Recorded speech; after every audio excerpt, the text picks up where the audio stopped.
We are looking at how to pronounce this name, as well as how to say more interesting and related medical terms as well, so make sure to stay tuned and consider subscribing for more learning. This is the name of a disease resulting from a lack of vitamin C, aka ascorbic acid.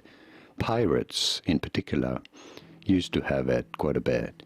How do you say it in British English? It is normally pronounced as scurvy. Scurvy. In American English, however, it is usually said as scurvy. Scurvy in American English versus scurvy in British English. And now you know it all. Did you get this? Was this any helpful? Let me know in the comments and by using the like button.